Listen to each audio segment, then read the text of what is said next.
berinfak untuk atas nama orang tua kita kan insya Allah pahalanya nyampe tadi ya. Iya. Bagaimana dengan kita yang menurut apa? Apakah kita dapat pahala tersebut juga? Apanya? Kita berinfak nama orang tua kita masjid. Iya. Kita dapat pahala tersebut juga. Oh iya. Berinfak atas nama orang tua. Pertama, riwayat ini sahih. Imam Bukhari meriwayatkan bahwasanya seorang wanita datang kepada Nabi sallallahu alaihi wasallam dan bertanya kalau seandainya dia berinfak niatnya untuk orang tua apakah sampai ataupun tidak. Maka Nabi sallallahu alaihi wasallam mengatakan berinfaklah untuk orang tuamu. Jadi hadis ini menunjukkan infak yang dimaksudkan untuk keluarga, untuk orang tua yang sudah meninggal, maka itu bermanfaat. Ya, dan para ulama itu telah menegaskan dan sebagian dari ulama menyebutkan ini disepakati. Ya, disepakati dan dibolehkan. Pertanyaannya, apakah kita sebagai anak yang berinfak atas nama orang tua mendapatkan pahala terhadap infak yang kita keluarkan untuk orang tua kita tersebut? Ikhwan para jamaah, maka kaidah umum menyebutkan setiap siapapun yang dia telah membuka kebaikan bagi orang lain, maka dia pun mendapatkan kebaikan tersebut. Dalam hadis Muslim, Nabi yang mulia sallallahu alaihi wasallam bersabda, "Man sanna sunnatan hasanatan fil Islam." Barang siapa yang membuat perkara yang sunnah, perkara yang baik dalam Islam, sunnah hasanah, maka dia akan mendapatkan pahala, dan pahala siapa yang telah melakukannya. Jadi secara umum, siapa yang membuka kebaikan lalu kebaikan ini memberikan pengaruh kepada orang lain, maka dia pun dapat pahala bagian daripada pahala tersebut dan kebaikan itu. Jadi kalau anak berinfak atas nama orang tua, apakah anaknya dapat pahala? Jawabannya iya. Dia akan mendapatkan pahala karena dia telah berinfak atas nama orang tuanya. Makanya Nabi perintahkan kepada anak tersebut dalam hadis Bukhari itu, berinfaklah untuk kedua orang tuamu atau untuk orang tuamu. Satu sisi dia telah melakukan kebaikan untuk orang tuanya sehingga orang tuanya mendapatkan pahala, dan dia pun juga mendapatkan pahala dari apa yang dia lakukan. Ya, nah, jadi demikian. Allahu a'lam bissawab. Masih ada? Ya. Berkaitan dengan wakaf, apakah yang mempunyai hukum-hukum ketentuan dalam mewakafkan suatu harta? Kemudian apakah mutlak wakaf itu harus disebutkan untuk keperluan apa atau tidak perlu disebutkan? Apakah seseorang hanya cukup saya wakafkan karena ini untuk keperluan yang penting untuk keperluan agama, atau saya wakafkan karena ini untuk masjid? Kemudian bagaimana yang lebih utama, wakaf lewat lembaga pemerintah atau wakaf namanya langsung ke seseorang yang kita anggap amanah? Ya. Ya. Pertama, apakah praktek wakaf itu ada rukun-rukunnya? Jawabannya iya, ada rukun-rukunnya. Rukun yang pertama adalah wakif, yaitu orang yang mewakafkan. Yang kedua adalah penerima daripada wakaf tersebut. Yang ketiga adalah harta yang diwakafkan. Dan yang keempat adalah akad. Akad dalam wakaf. Akad dalam wakaf ini bentuknya luas. Bisa dengan lisannya dia mengatakan, aku wakafkan hartaku untuk antum ataupun untuk sebuah lembaga, ataupun hanya sekedar izin. Jadi ada tanah yang dia izinkan untuk dibangun masjid di situ, tanah milik dia. Walaupun dia tidak ada kata-kata untuk mewakafkan, tapi dia telah berikan izin. Bangunlah masjid di tanah saya. Lalu tanah tersebut dibangun masjid, lalu digunakan oleh kaum muslimin, maka dia telah mewakafkan sesuatu. Ya, dan dia telah dikatakan telah berwakaf. Walaupun tidak ada ikrannya dan tidak ada kata-kata yang dia ucapkan. Tapi baik dan sangat baik kalau seandainya diikrarkan lalu ditulis, dicatat bahwasanya dia telah mewakafkan hartanya, sehingga tadi menutup pintu hal-hal yang tidak diinginkan, ya, baik itu mungkin menyesal di akhir kehidupannya, ataupun nanti mungkin dituntut oleh anak-anaknya, tidak ada kejelasan. Jadi untuk menutup pintu-pintu tersebut, ya, nah, itu rukun-rukunnya. Kemudian bolehkah orang yang berwakaf memberikan syarat? Hukumnya boleh. Dan para ulama sepakat tentang masalah ini. Orang yang berwakaf boleh memberikan syarat, sepanjang syaratnya tidak melanggar aturan syar'i, itu dibolehkan. Ya, kalau syaratnya melanggar syar'i, tidak boleh diterima.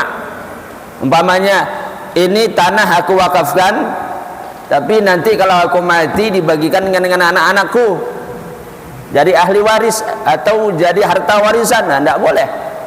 Ini bukan wakaf namanya, karena nanti akan diwariskan kepada anak-anaknya. Ya, ataupun umpamanya ini wakaf aku berikan, nah, nanti buatlah di situ diskotik, tempat nyabung ayam, ya, tempat-tempat maksiat, tidak boleh. Ini melanggar syar'i. Dia boleh memberikan syarat, aku wakafkan tanahku tapi bangun masjid, boleh. Aku wakafkan tanahku untuk bangun pesantren, boleh. Kalau tidak bangun pesantren aku tidak mau, ya. Ataupun aku wakafkan tanahku untuk sebuah lembaga, nanti bangun pesantren dan libatkan aku di situ, juga boleh. Ya, artinya libatkan dalam kepengurusan. Ya, dan secara umum Nabi SAW menegaskan al-muslimuna ala syurutihim. Orang-orang Islam itu terikat dengan syarat-syarat yang telah mereka tegakkan. Jadi begitu syarat itu sudah ada, maka harus ditunaikan selama tidak zalim, selama tidak keluar dari tujuan dari wakaf tersebut dan tidak melanggar aturan-aturan syar'i. Ya, nah, dibolehkan kalau dia memberikan bentuk syarat-syarat tertentu. Apa tadi yang ketiga? Mana yang lebih utama? Wakafkan di lembaga. Iya. Mana yang lebih utama? Tidak ada yang lebih utama, karena ini hanya berkaitan dengan hajat saja. Ya, dalam agama Islam dibolehkan mau wakaf ke lembaga khusus oleh negara, ataupun ada lembaga-lembaga yayasan, ada lembaga-lembaga dakwah, ada pengurus masjid mau memperluas masjid, area masjid. Tidak ada mana yang lebih utama, semuanya sama. Bahkan tadi kita sebutkan dia pribadi pun boleh. Dia pribadi pun boleh. Sudah dia tetapkan tanah ini hasilnya nanti hasil perkebunan untuk orang-orang miskin ataupun untuk masjid ini umpamanya. Terus dia lakukan seperti itu, maka dia sudah berwakaf.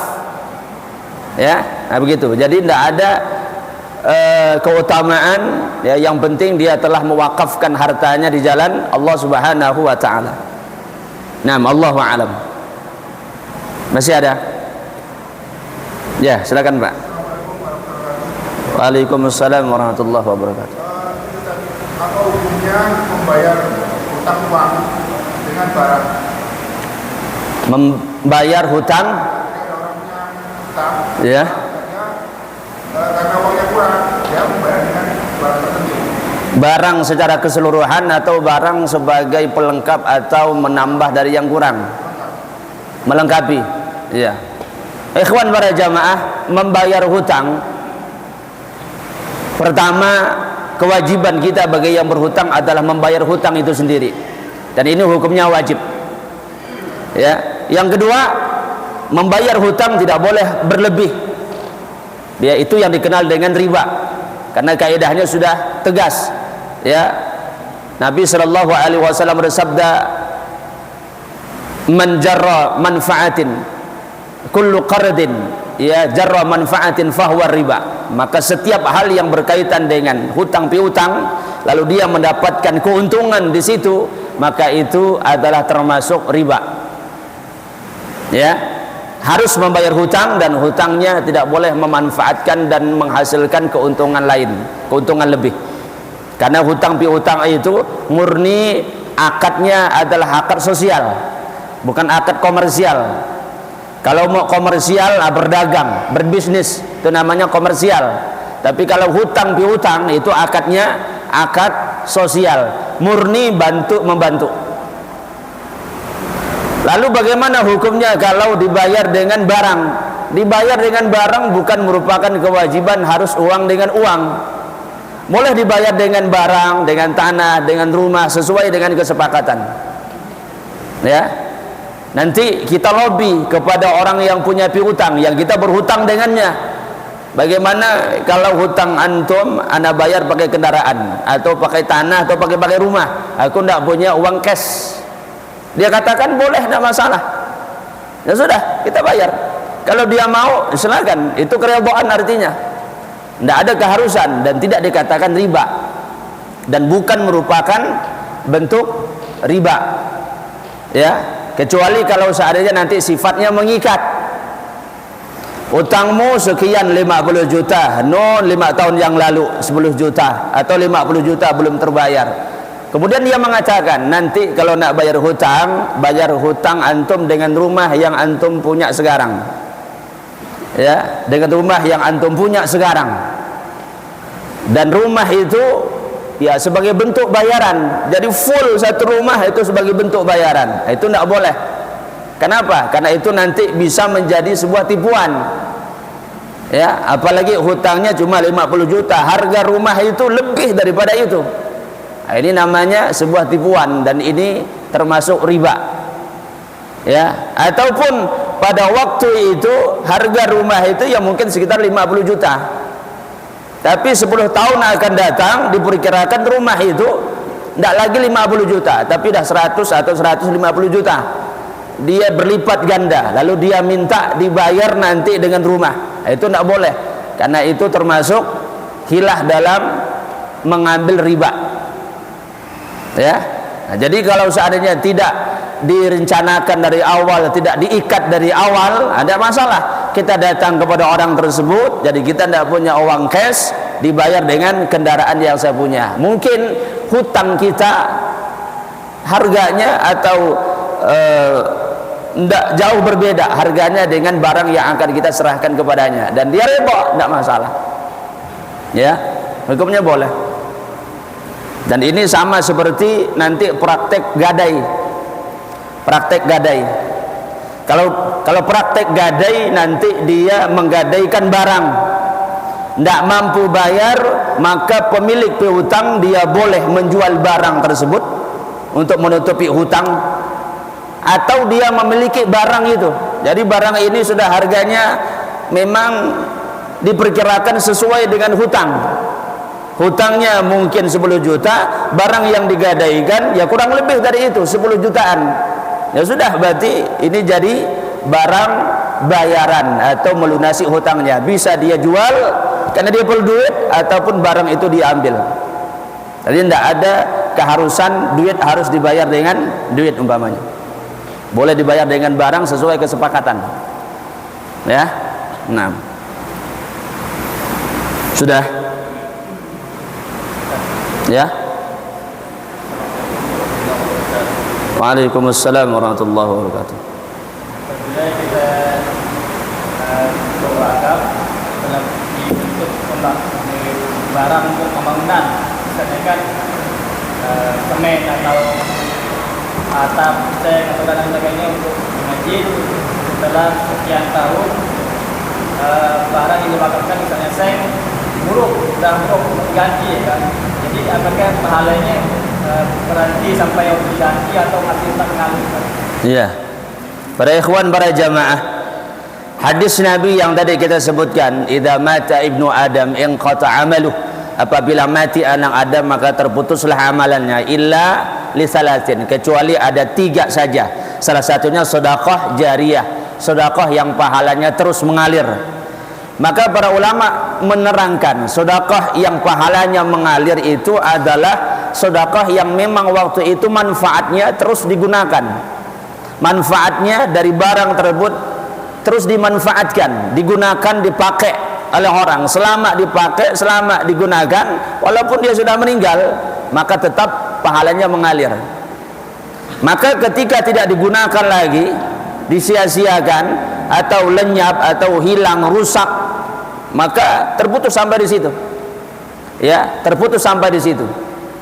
Makanya para ulama kita mengatakan di antara 3 hal yang disebutkan oleh Nabi, yang paling kekal itu adalah ilmu yang bermanfaat. Karena ilmu tidak bakal habis, terus berlanjut sampai nanti hari kiamat. Harta nanti akan punah, anak pun juga nanti juga akan meninggal.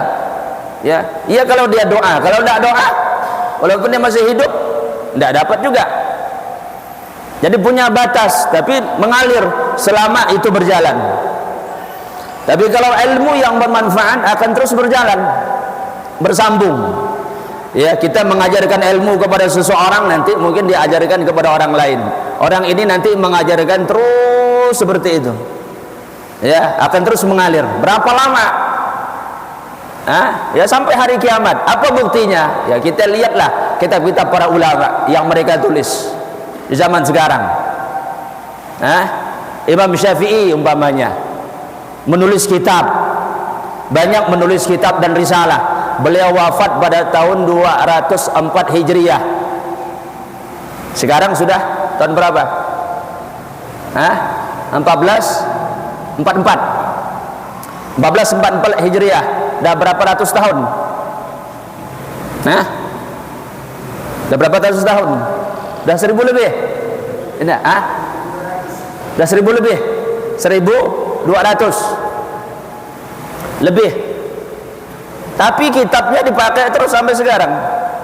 Ilmunya dimanfaatkan oleh orang sampai sekarang, masih hidup. Anak kita belum tentu umur sekian. Ya, harta yang kita infakkan belum tentu juga umurnya setahan ya. Ya, kalau kita infakkan rumah lama-lama rubuh. Ya, rubuh. Mungkin 100 tahun, 200 tahun. Tapi kalau ilmu yang bermanfaat itu luar biasa. Sampai nanti kita tidak tahu. Sampai mungkin sampai hari kiamat. Ya, ilmu yang diwariskan oleh para ulama-ulama kita dan diamalkan, dipraktikkan, dipelajari oleh para penuntut ilmu. Bahkan kita-kita pun juga mempelajarinya.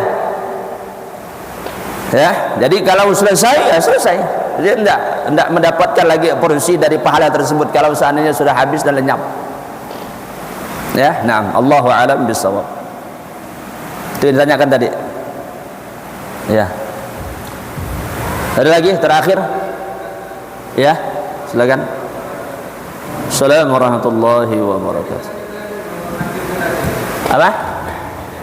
Semen. Gimana? Infak semen ke masih terbahin terus. Ya. Ya, antum tidak dapat. Ya. Habis antum nyumbang bata umpamanya. Ya, diinfakkan ke masjid kan, lalu masjid itu dirobohkan, lalu dia bangun baru. Punya antum kan tidak ada lagi, kecuali kalau punya antum nanti entah dibawa kemana gitu. Dan ikhwan para jamaah, orang-orang Arab itu paling pelit kalau sudah masalah pahala. Mereka itu punya prinsip, ya. Kalau berkaitan dengan pahala, kalau bisa saya semua, orang lain jangan kebagian.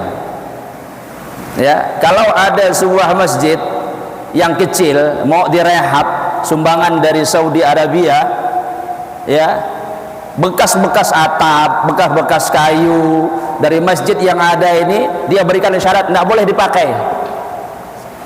Semuanya dari saya, paku-pakunya pun sekecil-kecil tidak boleh dipakai, dari yang bekas. Ya, jadi itu entah terserahlah mau diapakan.